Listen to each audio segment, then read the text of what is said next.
اللہ وبرکاتہ۔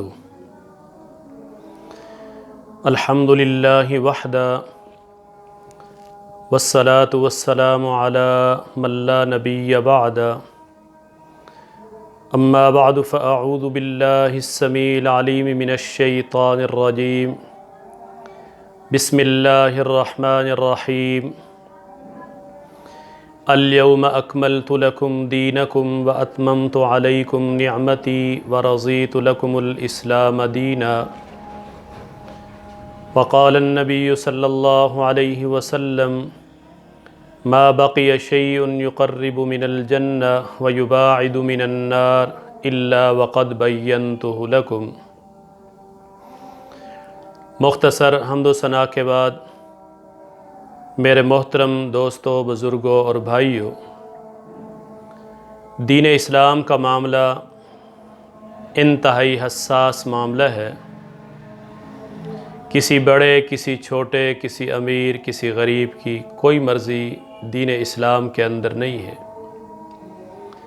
مسلمان ہوتا ہی فرما بردار ہے۔ مسلم عربی کے اندر اس اونٹ کو کہا جاتا ہے کہ اس کا مالک اسے جب بٹھائے وہ بیٹھ جائے، اسے جب اٹھائے وہ اٹھ جائے، اسے جب چلانے لگے تو وہ چلنے لگ جائے۔ آپ دیکھتے ہیں دین اسلام کے اندر اگر کوئی شخص اپنی مرضی کرتا ہے جس کا ثبوت قرآن و حدیث میں موجود نہیں ہوتا، اسے بدعت کہتے ہیں۔ جبکہ ہم قرآن کریم کو دیکھتے ہیں، اللہ رب العالمین نے فرمایا الیوم اکملت لکم دینکم واتممت علیکم نعمتی ورضیت لکم الاسلام دینا۔ آج کے دن ہم نے اللہ کے نبی صلی اللہ علیہ وسلم آپ کے لیے آپ کے دین کو مکمل کر دیا۔ میرے نبی کی حدیث ہے، فرمایا من عمل عملا لیس علیہ امرنا فہو رد۔ ہر وہ عمل جس پر ہماری مہر نہیں ہے وہ عمل مردود ہے۔ کہیں فرمایا من احدث فی امرنا ھذا ما لیس منہ فہو رد۔ ہر نیا کام جس میں ہماری مہر نہیں، ہمارا حکم نہیں، اللہ کے نبی صلی اللہ علیہ وسلم فرماتے ہیں وہ عمل مردود ہے۔ اسی طرح آپ دیکھتے ہیں نبی علیہ السلام کی حدیث ہے، فرمایا من کذب علی متعمدا فلیتبوأ مقعدہ من النار۔ اگر کسی شخص نے مجھ پر جان بوجھ کر جھوٹ بولا تو اپنا ٹھکانہ جہنم میں بنا لے۔ اللہ رب العالمین ہم سب کو محفوظ رکھے۔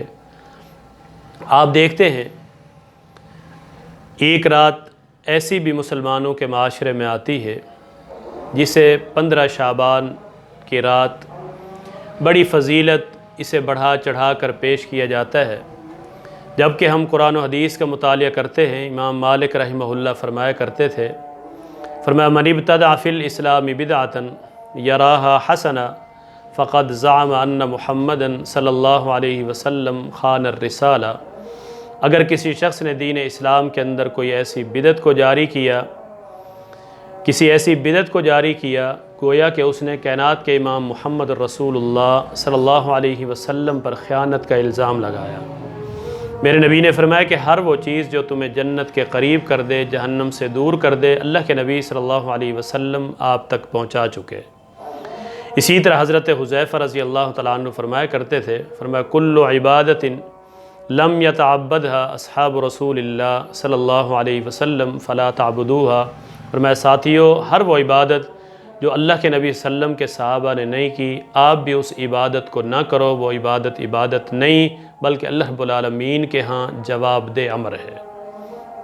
ہم دیکھتے ہیں اسی طرح ابن مسعود رضی اللہ تعالیٰ عنہ فرماتے ہیں اتبعوا، ساتھیو اللہ رب العالمین کی اور اللہ کے نبی صلی اللہ علیہ وسلم کی اتباع کرو، دین اسلام کے اندر نئی چیزیں داخل نہ کرو۔ عبداللہ ابن مسعود رضی اللہ تعالیٰ عنہ، سنن دارمی کی معروف حدیث ہے، جب مسجد میں گئے لوگوں کو دیکھا ذکر و اذکار کر رہے ہیں، پوچھا یہ کیا کر رہے ہو؟ کہا ہم اللہ کو یاد کر رہے ہیں، ما اردنا الا الخیر، ہمارا ارادہ بھلائی کا ہے۔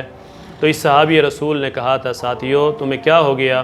اللہ کے نبی صلی اللہ علیہ وسلم جن برتنوں میں کھایا کرتے تھے ابھی تک وہ برتن ٹوٹے نہیں ہیں، وہ کپڑے جو میرے نبی نے پہنے ہیں وہ ابھی تک پھٹے نہیں ہیں، آپ سیدھے راستے سے پہلے گمراہ ہو گئے۔ وہ کیا کر رہے تھے؟ رب کا ذکر کر رہے تھے، لیکن وہ طریقہ وہ تھا جو کائنات کے امام محمد رسول اللہ صلی اللہ علیہ وسلم کا طریقہ نہیں تھا۔ آپ دیکھتے ہیں قرآن کریم میں، احادیث میں جو بھی دن، جو بھی راتیں فضیلت کی حامل ہیں، اللہ رب العالمین نے قرآن کریم میں یا اللہ کے نبی صلی اللہ علیہ وسلم نے احادیث میں ان کا ذکر کیا ہے۔ مثلا یوم الحج الاکبر، ایام 20، یوم الجمعہ، یوم العید، یوم عرفہ، یوم الترویہ، یوم الخمیس، یہ ساری کی ساری چیزیں قرآن اور حدیث کے اندر موجود ہیں۔ ہم دیکھتے ہیں یہ شب رات، یہ نام کہاں سے آیا ہے؟ اس کے باطل ہونے کے لیے یہی نام ہی کافی ہے کہ شب فارسی کا لفظ ہے، فارسی کے نام کے ساتھ اسے منسلک کر دیا گیا، عربی کے اندر اس کا نام ہی سرے سے موجود نہیں ہے۔ اس کا مطلب یہ ہے کہ اس کا وجود ہی اللہ کے پیغمبر صلی اللہ علیہ وسلم کے زمانے میں بھی نہیں تھا، صحابہ کے زمانے میں بھی نہیں تھا، ائمہ کے زمانے میں بھی نہیں تھا، اور اللہ کے نبی صلی اللہ علیہ وسلم سے ایسا کوئی بھی عمل ثابت نہیں ہے۔ ہم دیکھتے ہیں اس باطل چیز کو ثابت کرنے کے لیے کچھ ایسے دلائل دیے جاتے ہیں جن کا تعلق موضوع، من گھڑت اور ضعیف احادیث سے ہے۔ ابن ماجہ کی حدیث بیان کی جاتی ہے جو حضرت علی رضی اللہ تعالیٰ عنہ سے مروی ہے کہ قوموا لیلہا وصوموا کے الفاظ ہیں۔ میرے نبی صلی اللہ علیہ وسلم کی طرف اس حدیث کو منسوب کیا جاتا ہے، حالانکہ محدثین کہتے ہیں کہ یہ حدیث موضوع ہے، من گھڑت ہے۔ اور اسی طرح جامع ترمذی کی حدیث بیان کی جاتی ہے کہ اللہ کے نبی صلی اللہ علیہ وسلم نے فرمایا کہ بنو بکر قبیلے کی جو بکریاں ہیں، جو ان کے جسموں پر بال ہیں، اس سے بھی زیادہ اللہ رب العالمین لوگوں کی بخشش کرتا ہے۔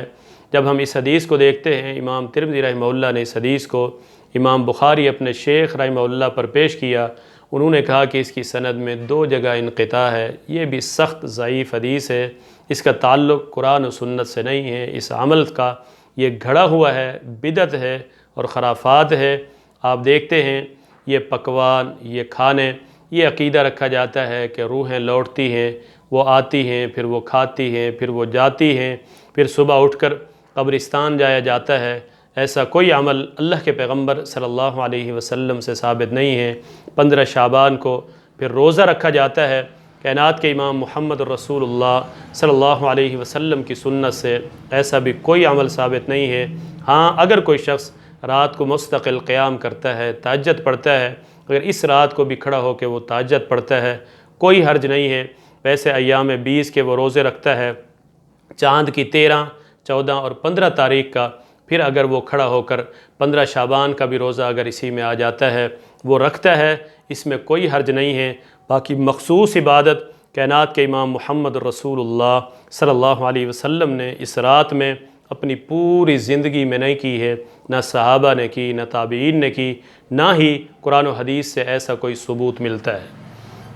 پھر یہ کہا جاتا ہے، صحیح مسلم کی ایک حدیث بیان کی جاتی ہے کہ حضرت عائشہ رضی اللہ تعالیٰ عنہ اللہ کے نبی صلی اللہ علیہ وسلم کے پیچھے پیچھے گئیں، میرے نبی صلی اللہ علیہ وسلم جنت البقیع میں تشریف فرما ہوئے، اللہ کے نبی صلی اللہ علیہ وسلم نے بقیع والوں کے لیے دعا کی، پھر واپس آئے، حضرت عائشہ رضی اللہ تعالیٰ عنہ سے پوچھا، اللہ کے نبی صلی اللہ علیہ وسلم نے فرمایا عائشہ اگر آپ نہیں بتاؤ گی میرا رب مجھے بتا دے گا۔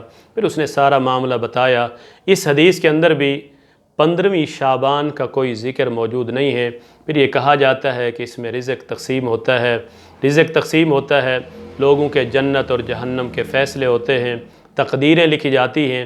اس بات سے بھی ان چیزوں کا کوئی تعلق نہیں ہے۔ جو تقدیر لکھی جاتی ہے لیلۃ مبارکہ جو ہے وہ لیلۃ القدر کی رات ہے جو رمضان المبارک میں ہے۔ اللہ رب العالمین نے فرمایا انا انزلناہ فی لیلۃ القدر وما ادراک ما لیلۃ القدر، فرمایا شہر رمضان الذی انزل فیہ القرآن۔ باقی اگر آپ کھڑے ہوتے ہیں، میرے نبی کی حدیث ہے صحیح بخاری کے اندر، اللہ کے نبی صلی اللہ علیہ وسلم فرماتے ہیں اللہ رب العالمین ینزل ربنا تبارک و تعالی کل لیلۃ، اللہ رب العالمین آسمان دنیا پر ہر رات آتا ہے، آواز دینے والا آواز دیتا ہے، آواز دی جاتی ہے کہ ہے کوئی مجھ سے بخشش مانگنے والا، جو مجھ سے بخشش مانگے میں اس کے گناہوں کو معاف کر دوں، ہے کوئی مجھ سے رزق کا سوال کرنے والا، جو مجھ سے رزق کا سوال کرے میں اس کا رزق بڑھا دوں، ہے کوئی گناہوں کی معافی مانگنے والا، جو مجھ سے مانگے میں اس کے گناہوں کو معاف کر دوں، ہے کوئی مجھ سے اولاد مانگنے والا، جو مجھ سے مانگے میں اس کو اولاد عطا کر دوں۔ باقی اس کا تعلق سنت سے نہیں، نبی کے طریقے سے نہیں، صحابہ کے طریقے سے نہیں۔ میرے نبی کی حدیث ہے فرمایا من کذب علی متعمدا فلیتبوأ مقعدہ من النار، جس نے اللہ کے نبی صلی اللہ علیہ وسلم پر جان بوجھ کر جھوٹ بولا، فرمایا وہ اپنا ٹھکانہ جہنم میں بنا لے۔ یہ بدعات ہیں، خرافات ہیں، یہ عمل بھی ایک بدعت ہے نہ کہ سنت ہے۔ ہم سب کو چاہیے کہ ہم بھی اس سے بچیں، ایسے ایسے اعمال کریں جو کائنات کے امام محمد رسول اللہ صلی اللہ علیہ وسلم کی سنت ہوں، قرآن و حدیث سے ثابت ہوں۔ اللہ رب العالمین ہمیں توفیق عطا فرمائے۔ اقول قولی ھذا۔